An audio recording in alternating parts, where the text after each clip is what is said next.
Hi, I'm Tricia at Club Scrap, and thanks for joining me for another fun card kit workshop. This one is with our Flourish collection, and I have a unique project for you today. We are going to be making a set of 2 gift purses, and inside each purse, you will be able to store a set of a half a dozen greeting cards, and we're going to make 6 each of 2 different styles. We've got a little project on our hands, so let's get started. I will set aside all the goodies and envelopes, and I've got my instructions here, my Fiskars trimmer, and my accordion pocket file in which I plan to stay organized. So we've got a pocket for the cards, pockets for the purses, and I'm just going to put the lip of this underneath my trimmer. Now, if you don't have this yet, reach out to us. We'll help get you set up and started with your own accordion pocket file. In the meantime, just maintain 3 separate piles for all of your pieces so you can keep them straight. And just so that you know, every piece on the diagram is labeled with a letter, and that corresponds to where you're going to put it until it's used. Okay, so I'm going to take the paper that came in the kit and just hold it upright. Let's find and place the pieces in their proper order for trimming. We'll start out by cutting 1 sheet of the brown, and then you would just have 1 sheet of craft. There is only 1 provided, 1 needed. Then we're going to trim dark green, 2 light green, and 2 ivory. So all of that paper gets trimmed the same. That's 1, 2, 3, 4, 5, 6 sheets the same. Okay, then we'll move on to another sheet of brown, dark green. We have both prints, putting those face down. Then find the cut apart that has all the circles on it, put that face down, and the cut apart with all the rectangles on it, face down. That's it. That's all the paper we need to trim in order to make all this purse and card magic happen. Let's take the brown. This sheet of paper will not be folded, so we do not need to worry about grain direction this time. Let's trim this at 8. Notice the paper was flat up against this ridge up here, and I pushed down on the clear bar once I found my measurement. I know some of you might be brand new to this, so I want to make sure I cover my bases. Now we're going to trim at 4 again, and then stabilize. That's all there is to that. Rotate the piece that's still in the base of your trimmer. Let's cut this at 11 3/4, 8 1/2. I'm always stabilizing even when I have a smaller piece, and 5 1/4. This larger piece goes in pocket A, and then these other 2 rectangles, B, and then I have 2 more pieces that are the same size. There also was this little itty bitty scrap. I'm just gonna get rid of that. Let's stack those 2 pieces neatly, and we're gonna trim them together the same way. Stabilizing is really important when you have such heavy duty paper like this, especially 2 layers thick. First measurement again is 11 3/4, then 8 1/2, and 5 1/4. Take the 5 1/4 inch piece, pocket A, and then the rest of those are rectangles, B, and we've got these little scraps again, which I will get rid of. Now take the craft, and I want you to this time find the grain direction of the paper by holding it at an edge.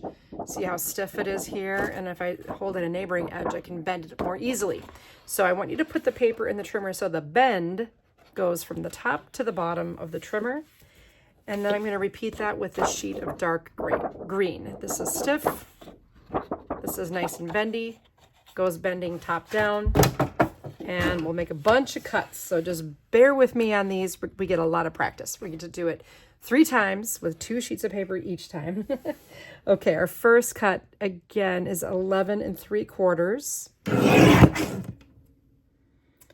then 9 3/4, 5 1/2. Rotate the 5 1/2. Let's cut at 10 1/4 and 8 1/2. We just made 2 card bases. I'm going to set them aside to be scored. And then we have 2 sets of rectangles that are the same size. I wonder if we can just do them all at once. I'm gonna give it a try. Why not?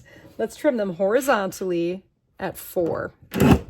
Sure enough, no problem. They were pretty small, so I think that helped. And all of these go in pocket B. You have some pretty small pieces left over. Those can be set aside. They are not used. Then we have a long piece measuring 12 inches long. This is by 4 1/4. Set that aside to be scored. Now we're going to have some fun. Let's take this strip here, place it in the trimmer horizontally. Let's cut at 10, 8, 5, 3 1/4. Now I'm going to have you do something weird. Just rotate that 3 1/4 inch piece and cut it at 1 3/4. So I know that's kind of small, but once you get it lined up and secured, you just stabilize it with your fingertips on the clear bar, and that works perfectly. Now this weird looking skinny piece goes in pocket A, and then you had some scraps that fell down. Then you have this pretty small piece, but it's not quite square. I'm going to make this square. So place it again at 1 3/4. That little cut turns it into a square. So now it's 1 3/4 by 1 3/4. Pocket A on this one. You can set these aside. You have some more rectangles and squares. Those also go in pocket A. Now, I know we're putting all this in A. It just might be helpful for me to give you a sneak peek. Set A cards have this color block technique going. So you have a larger square, a smaller square, a squirrel that nests on that. I mean, all these rectangles going on here. So that's why we're making quite a few small pieces. And we're making 6 cards. So that's, there you go. We're going to repeat all of that. Oh, by the way, this is also a scrap. You can get rid of that. Check your grain on this green. So I want it dipping easy top to bottom. I just always check one sheet at a time. Never assume that it's collated, you know, facing the same way. 11 3/4. 9 3/4. 5 1/2. Rotate the 5 1/2. Let's cut at 10 1/4.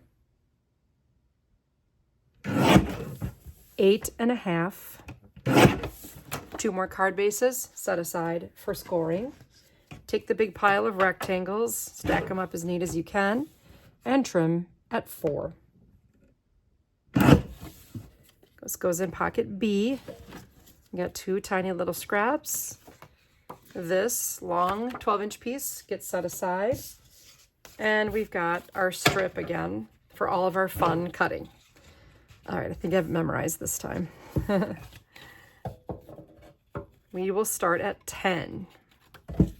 So both of these pieces at 10, 8, 5,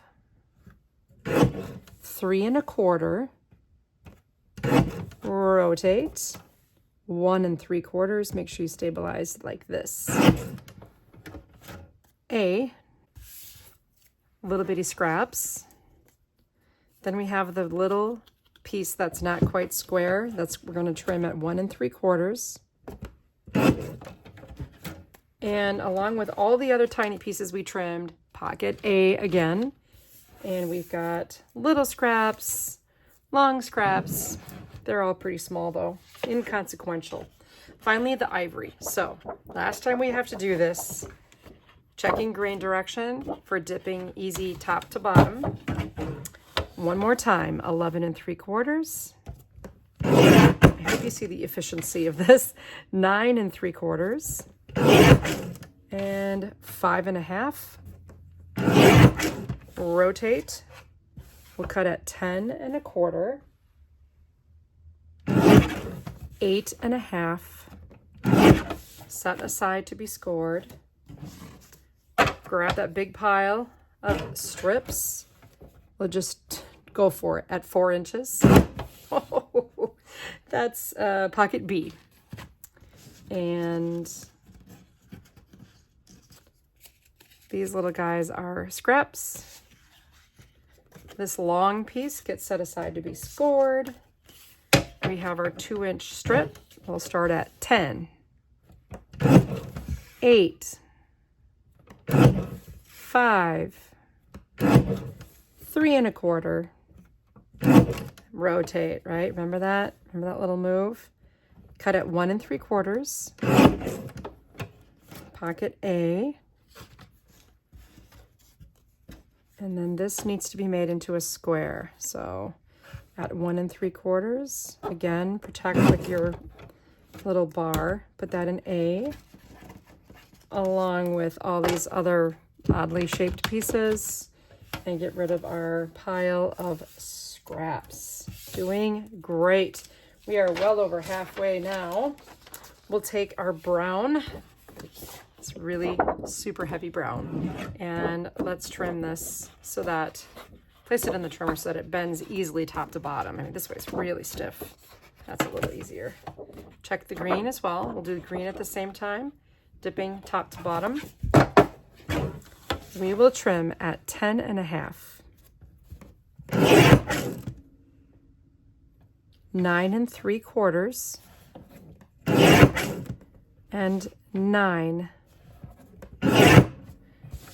Set this aside to be scored. That's going to become our purse.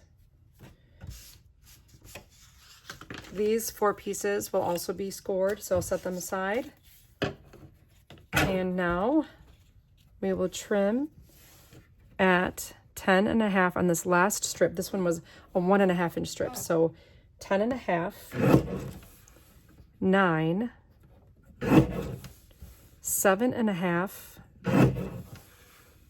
and 6.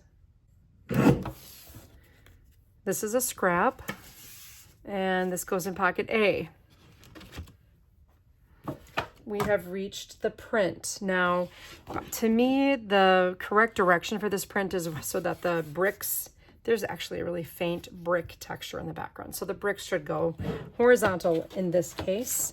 We'll cut at 9, 5 1/4. Rotate this 5 1/4, trim at 8 and 4. Gather up everything the same here. Pocket A. And we're going to make quite a few cuts here. Bear with me. 10 1/2, 9, 7 1/2, 6, 4 1/2, 3. This piece is actually the scrap. All of these narrow strips go in pocket B. Here we go again. Same type of numbers here. 10 1/2, 9, 7 1/2, 6, 4 1/2, 3. Ta-da! This is the scrap. And this all goes in pocket A. You're going to love how this comes together, so just bear with me. Now, we are going to turn this print so the bricks are running up and down, like the lines of the bricks are vertical. Let's start with 11 1/2, 11, 10 1/2, 10,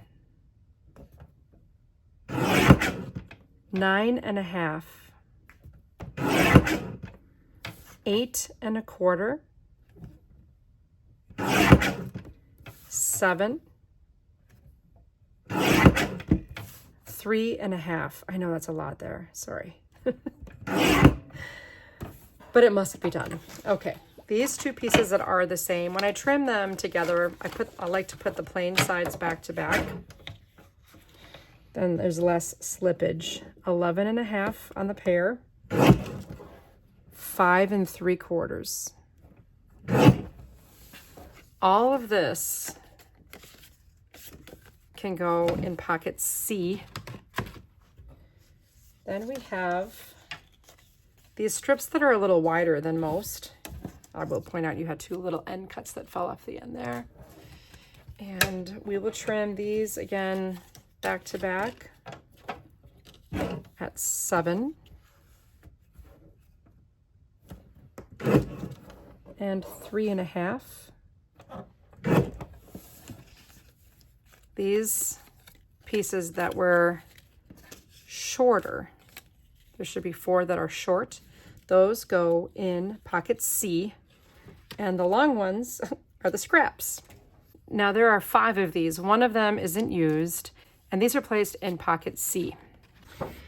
Here we've arrived at our Cutaparts. So the next step is going to be to first remove the outside perimeter of the entire print. So 1 cut from each side, or maybe even a couple of extra cuts just for fine tuning. So I'm gonna slide this in here. It's a little tight, and just take a generous cut off the end there, and then rotate and look for those little hash marks to line up against where my blade will hit the paper. So I'm just kind of visually lining things up,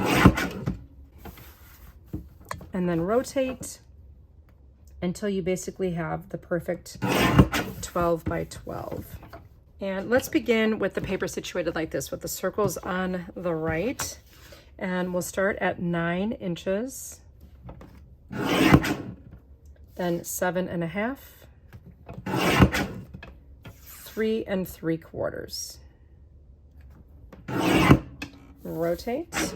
We'll cut at 10.5, 9, 6, and 3. So everything from this strip goes in pocket B.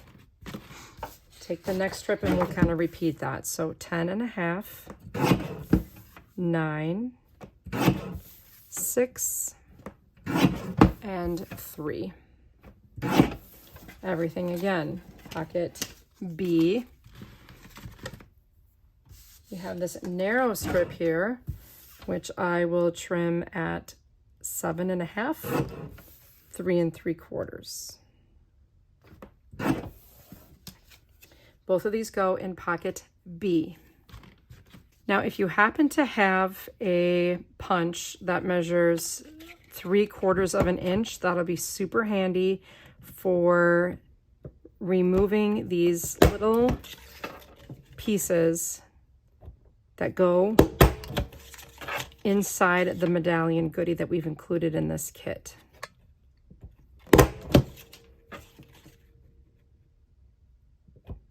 So I'm just centering that as best as I can and popping that out. And these 4 little pieces go in pocket A. And this, of course, is disposed of. For the circles on this strip, you can really use any size circle up to maybe 2 inches. This die that I like to use measures exactly 2 inches. So somewhere around there. It can be smaller if necessary, but that should be a pretty good fit. And the edges are very forgiving here. So as you trim this out, just kind of do your best to visually center what you see, and that will create that series of 6 circles. Now, after running that through my little die cutting Sizzix with my 2-inch die, I have a series of circles that are going to go in pocket A. Next, you have another sheet of Cutaparts. I have gone ahead and removed that perimeter, so pause the video and do that if you haven't already. And then when you're finished, we'll place it into the trimmer with this narrow strip on the right. Let's cut at 10.5 and 5 1/4. Rotate, trim at 8 and 4. All of this goes in pocket A. The next large strip will trim at 8 and 4 again. Everything for pocket A. And this one, let's just place this in the trimmer horizontally so the word thrive is on your right. We'll cut at 11, 10, 9, and 8, and 4. Okay, these two pieces go in pocket C, and these little guys go in B. That marks the end of our trimming. Now it's time for the scoring phase. So I'll set this trimmer aside. Make sure you support this and lay it on its back when you're finished with it with the trimmer. Okay, let's place this long skinny strip into our score pal. And I'm gonna score this at 11 1/4 from the edge. Then I'll just rotate and do the same thing, 11 1/4 from this edge. I think that's the easiest way to do a piece that's long like this, and the score number is very small. So if you just, again, 11 1/4 and rotate 11 1/4. And do that for all 4 pieces.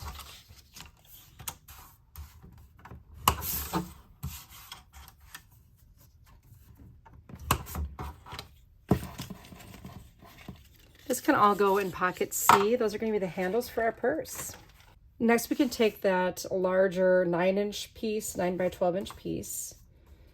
We will score vertically at 1 1/2 and 7 1/2.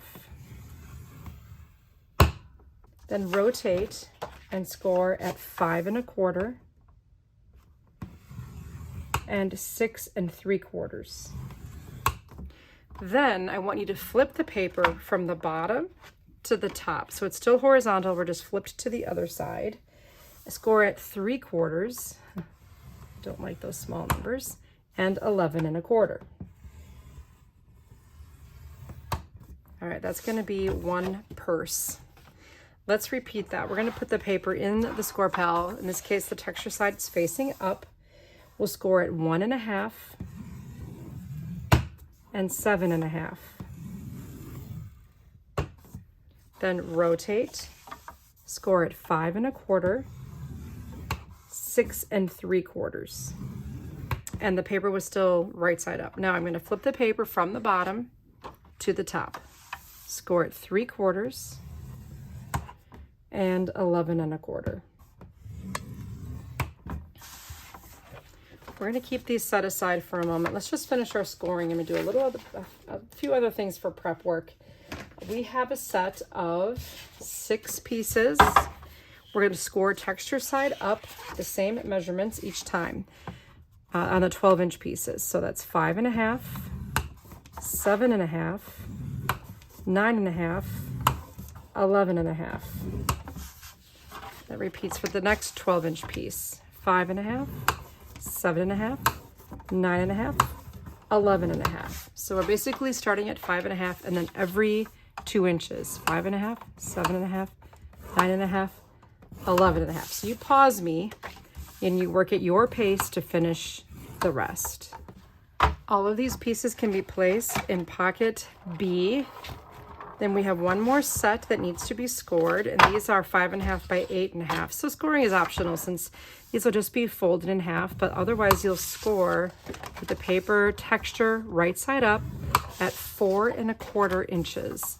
And on my score pal, there is actually a little asterisk by that measurement because it's such a common measurement for card bases. And these will be used in set A. Next, you can grab some scissors. I'm going to go back to the sketch on step 3 to prepare my paper a little bit further. So sometimes it's easier to see what I'm doing if I turn the paper so it's the bump of the score is facing up. But I need to actually cut from the edge of the paper along one of those middle score lines until they reach the intersecting score. And I'm just going to remove that piece. Most of the time you can just pull it out. If you just cut on one of these center score lines, coming in from the side, basically taking out that score. And I'm going to do the same on that other long edge here. Cut just to remove the score line. So I'm basically cutting a pretty straight line just on one side of that bump and on the other side of the bump to take it out.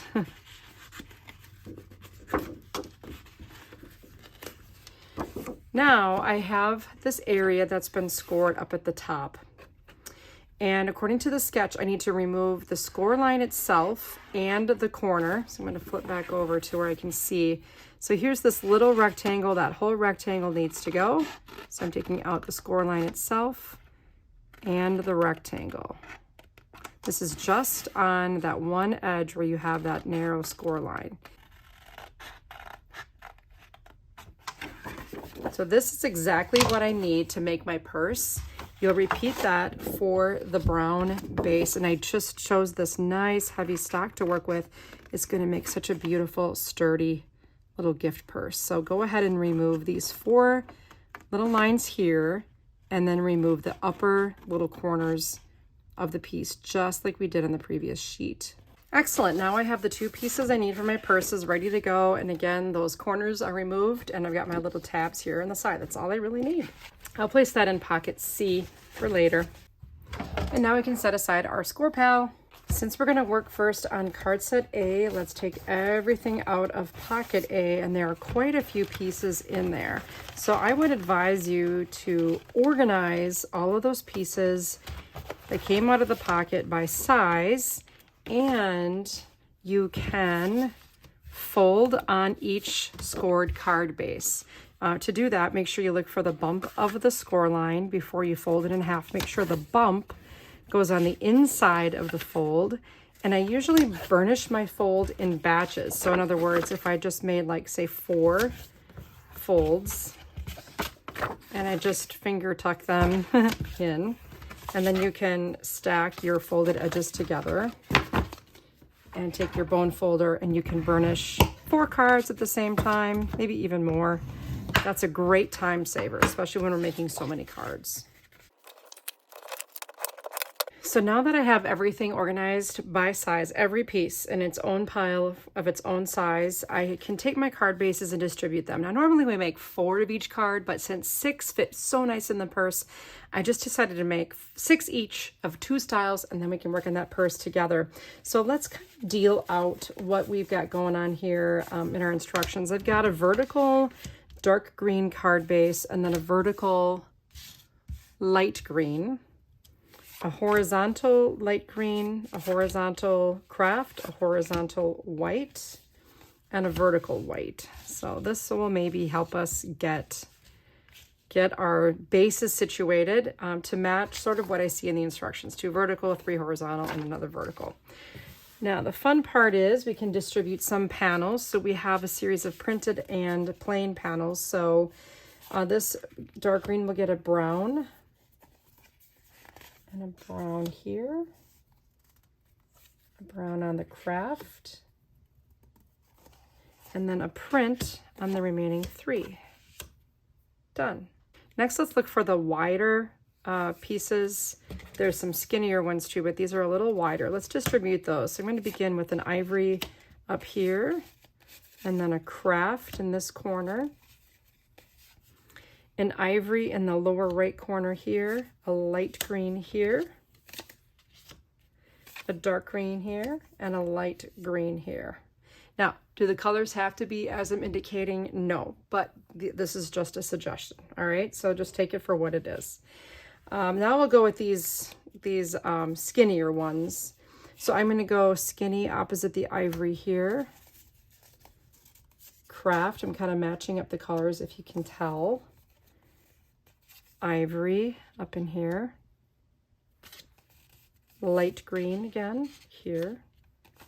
Dark green and light green. Okay, it's cool. This is going to be nice. You can nest a print on each one of these skinnier ones. So it's either the lower right or upper left.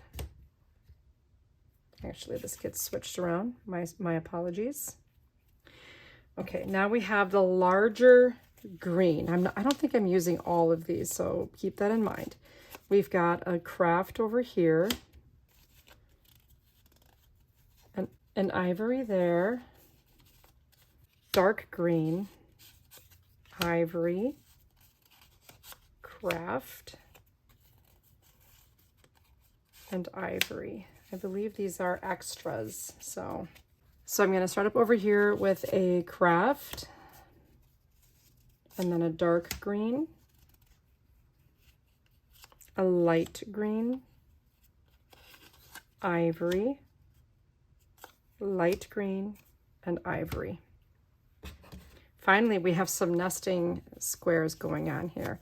So I'll start again, dark green, craft, and now going down the horizontal, brown, green, brown, and brown. So we had a couple leftovers. That's totally okay. Wow, we've got a lot of pieces here, and that's totally okay, right? I mean, it's going to be done. Let's do some more of these outer things that we've got going on. In these top two, we're going to have a medallion. And then on this vertical and this other horizontal, we have a medallion. Inside the medallion, we have a happy birthday up here, another happy birthday. And then down here, we have the sympathies going in the other two. Then we have the circles, okay? So anything that has a medallion gets a circle that just has a wreath because it's going to be nested. Then this one will say, you never walk alone. And this one will say, sometimes there are no words. Ain't that the truth? Now we have our corresponding inner sentiments. So may your day blossom on both of these. May your day blossom. Then over here, you never walk alone. We've got the thinking of you. And then another thinking of you. And then the vertical, beautifully lived, and the horizontal, celebrate a life so beautifully lived. What I recommend at this point is just taking the envelope for 6 of these, actually 5 of them, and they all go together the same way and very, very easily. There's no like magical technique involved with any of the cards in this set. So I'm just gonna load this in so that it's tucked away for safekeeping until I assemble the rest.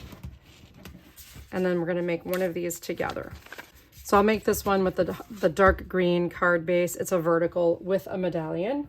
And I'm gonna be using my handy dandy little needle tip glue applicator to add some glue to the medallion. And right away, I will add the happy birthday to this center of this so it can dry. Now the glue will dry clear, so it'll be all good. My circle is just a little smaller. It's I think it's 22 millimeters, but it's a 3/4 inch punch. So whatever works, right? Okay, so now maybe I'll just stick with the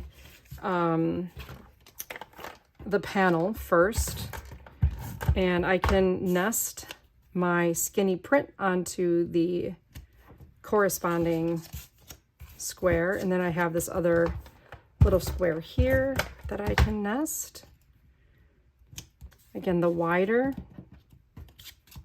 square, the skinnier, longer one, and then this square is here. So I will go ahead and add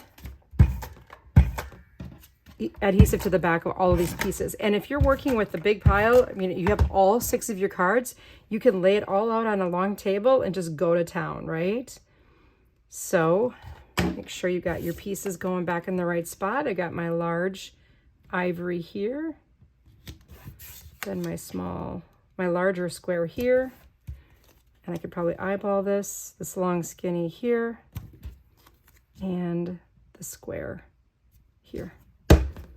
Easy peasy.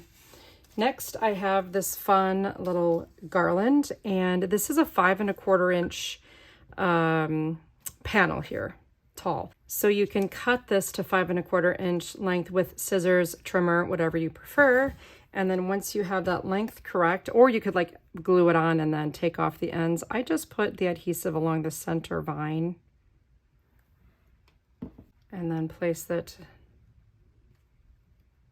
onto the left edge here of the card. You might get a little glue on your fingertips. That's totally okay. And just kind of finger press it until it starts to bond. Remember that every embellishment that we add is optional. So if you prefer it with or without, you get to choose.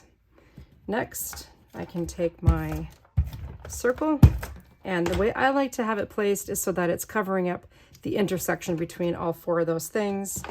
And then whether you use bookbinding glue or just your regular adhesive, you can add your happy birthday to the medallion. Then adhesive on the back of this whole thing. Layer that onto the folded card base. And I had enough paper on my Cutaparts to do an entire large panel for the inside of the card. And there you have set A. All cards in that set, again, assembled the same way. So here's the other vertical, happy birthday. This is, I did horizontal, you never walk alone, with the sentiment on the inside. Sometimes there are no words, thinking of you, with sympathy again here. And then finally your other with sympathy and the vertical. That is set A. That's all there is to it. Let's get started on the second set of these cards from pocket B. Taking everything out of there. And once again, since we're making 6 cards, we have quite a number of pieces here to work with. And as always, I want you to just start by organizing everything that came in the pocket by size. And then you can also fold along the score lines of these card bases. So there are many, many score lines. They're all facing the same way. So simply bury the bumps of those score lines on each card by folding them as I just demonstrated. Let's begin by distributing the card bases. Again, I'll just do 2 rows of 3 cards this time. So we're going to begin with an ivory, then a light green and another light green, the other ivory, the dark green, and the craft. So those are the bases of our 6 cards. And I don't know about you, but I find this process very, very satisfying because all the work has been done and now we get to enjoy just the final assembly. So every card will receive one of these large brown panels. And then we need to distribute these corresponding sentiments. So we'll start out with there is only one happiness in life. And we'll do that with both of these, the ivory and the light green. Then may your birthday bring as much happiness as you give. I regret to inform you, your childhood has expired. Then, darling, you are extraordinary. Finally, good people bring out the good in people. Love that. Let's distribute 2 narrow strips of craft to this card. Then 2 ivory to this first light green. 2 dark green. 2 light green on this card. Let's see, 2 ivory on the dark green, and then 2 light green on the craft. Now every card will get a narrow strip of the print, and every card will receive a sentiment. Let's begin with a happy anniversary. I always love to acknowledge anniversaries because they're hard work, you know? Then we'll have a thinking of you, a happy birthday, best wishes, and then thank you so much. Now, the first 2 cards we're going to embellish just with ribbon, but I have a craft tag for every single one of these and a little mate. So we'll use the word joy on this one, grow, thrive, and love. And now we have every piece from that pocket distributed. And since I want to show you how I worked with the tag, I will take the first card and pop it in here. That one just has a ribbon embellishment. I used a 3-part bow. So I love just to load these envelopes with everything you need to finish the card. We have a lovely ivory envelope this month. Super smooth stock. They're really beautiful. It's a very simple process. You're starting out with your card base, and then again, you have this little flap here, and then you have a series of score lines. So let's just count this out. This is the first 1, 2, 3, 4 score lines. We're going to fold on the first one, that's 1, and then fold on the third one, and that would be where that little tab will sit down so that we can form that box shape. I kind of equate it to like a chapstick box or something, yeah. But I'll just put some bookbinding glue on this. You could use your ATG adhesive as well, but it's the same width as the tabs, so I don't particularly love it. And again, I'm going to fold on the 1, 2, 3rd or second to last score line. If I do that and I lay this down with the adhesive on it while it's still flat, that's going to put the tab in the exact right spot so that when the card is on display, the box shape is formed, and it's just a perfect square. Next, before you do any major assembly, let's take a piece of this beautiful soft green ribbon, and I'm going to measure off a piece that's a little wider than my sentiment panel. Grab some tape, and I always check the grain direction of the ribbon. If you're new around here, ribbon does have a way it wants to go. Like this is resisting being folded. That wants to wrap in this direction. So that's how I place this. And Jacqueline left a nice little spot here for some decorative elements on this particular sentiment panel. So I'm just going to wrap those ends around to the back. Then add adhesive to the panel, and it should nest perfectly onto the mat. And we can also nest the mat onto this area, the larger area of the card base, or the back of the card here, back wall of this rectangle or square. Now we have these other 2 green panels and their corresponding sentiments. So I like to do my adhering in batches whenever possible. So maybe you just want to do all 6 cards at once and just follow each step in sync. That's another way to do it. Often that's how I do it when I'm doing all 6 cards at the same time. Now be careful here because I noticed I messed this up. On this card, I put the nested sentiment on the bottom when technically it's supposed to be here, but I guess it's prettier when it's closed. I don't know. Whatever you think. To each their own. But while the card's on display, I like to be able to see this sweet little printed area, and then on the front of it, we'll have our thinking of you on your special day here. Lastly, we have the lovely joy sentiment here. So I can adhere that to the tiny little tag. It's been designed to fit. And you see how that little notch is opened in the art design. So if you happen to have a punch, I'm going to flip it over to the back. I'm going to do the smallest hole. This is the, I believe it's 1/8 inch hole.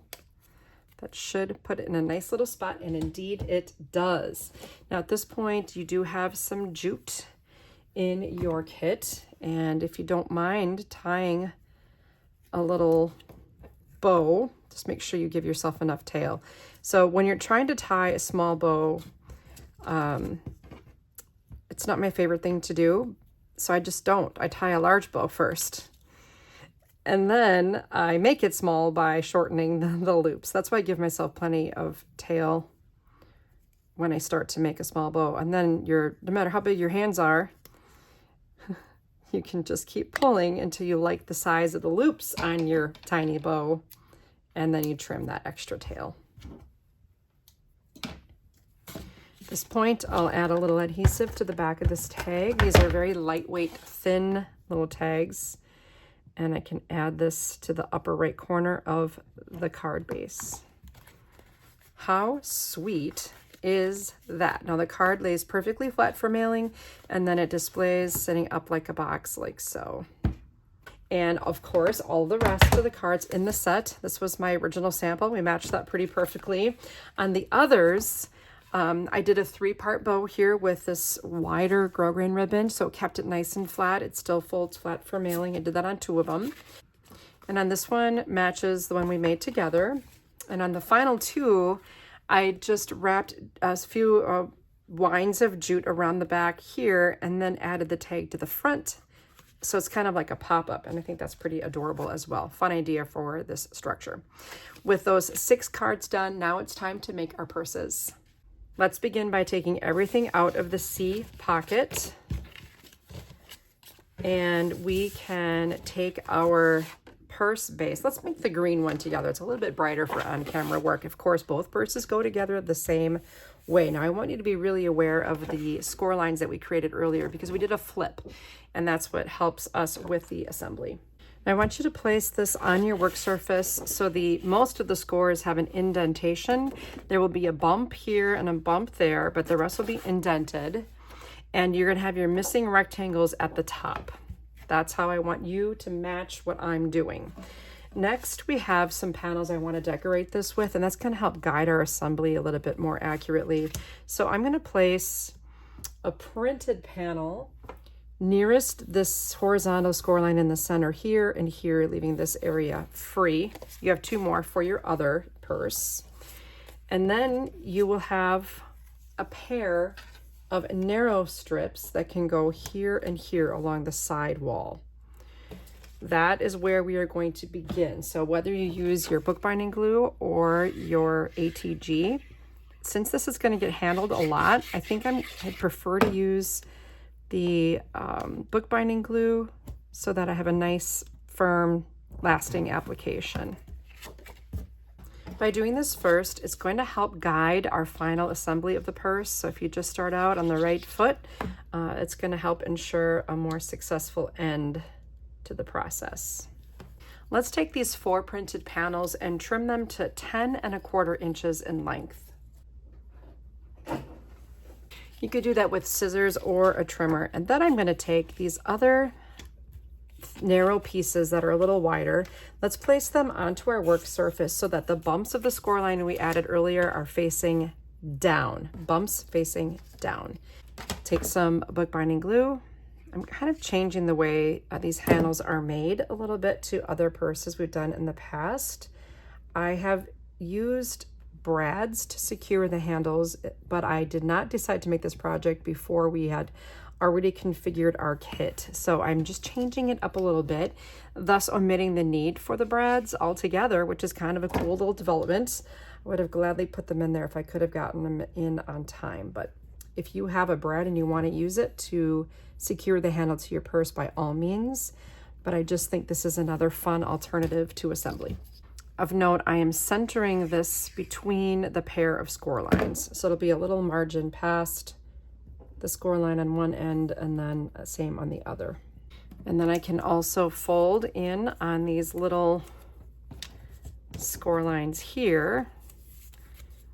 You can set the brown ones aside for the brown purse, or you can put brown handles on the green purse. This is where you get to decide those things. And we also need to fold on the score lines. Now, again, we follow the same principles. Bumps of the score. So notice I flipped it over to find the bumps here and here on the side. And then on this side as well. Helps to burnish these. And then through the middle. Notice I haven't done anything yet on the edges of my piece, because those score lines facing the other direction need to be bent backwards. So if I go back kind of to where we started with our rectangles gone at the top, the prints are facing up. This one, I'm going to fold back to create this little tab. This is going to be a longer section here. And I'm burnishing those pieces. Oh, it's starting to take shape. You can start to see kind of what's going to happen with this, can't you?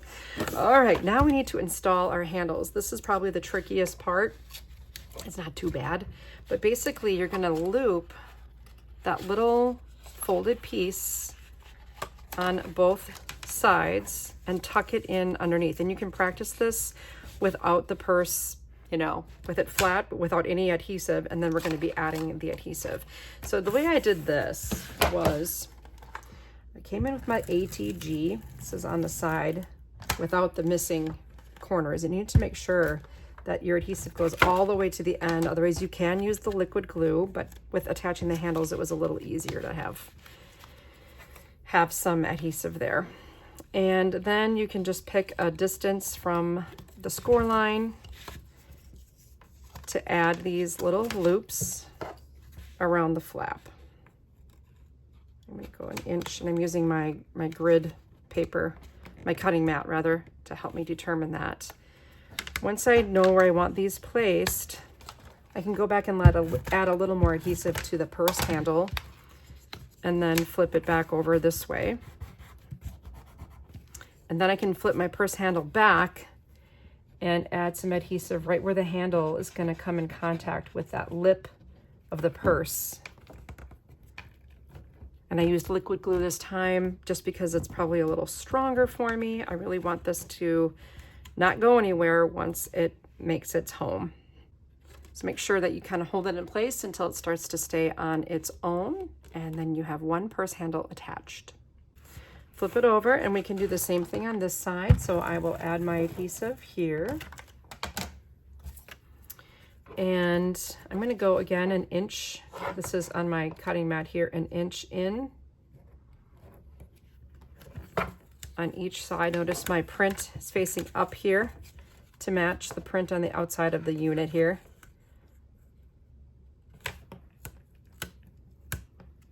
Okay, and then this will get folded forward in that back. So now I'm going to add more adhesive to the front of those purse handles and flip it back. And then I can add to the back side of the purse handle and then just hold that in place until it's secure. All that's left to do now is just to tuck in these sidewalls and finish the assembly. So when you bring the sides in, I like to tuck in the undecorated sidewall. And then these other walls are kind of flipping out so we can apply adhesive to the appropriate places. Now, the way I'm planning this is I'm going to put my bookbinding glue on this top of this and on the back of this flap here. So front side of this, that's the textured side of the paper. And then on the back of this one.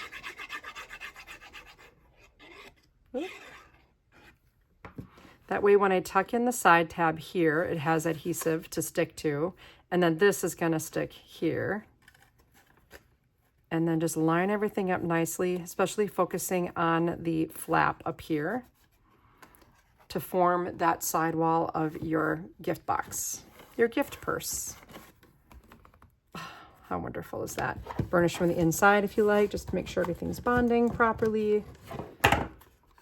Oh, it's so sweet. Now remember, on this other side, here's my print, so that's going to be the flap that goes in last. And I'll kind of repeat that. I'll just put adhesive on this wall and on this one.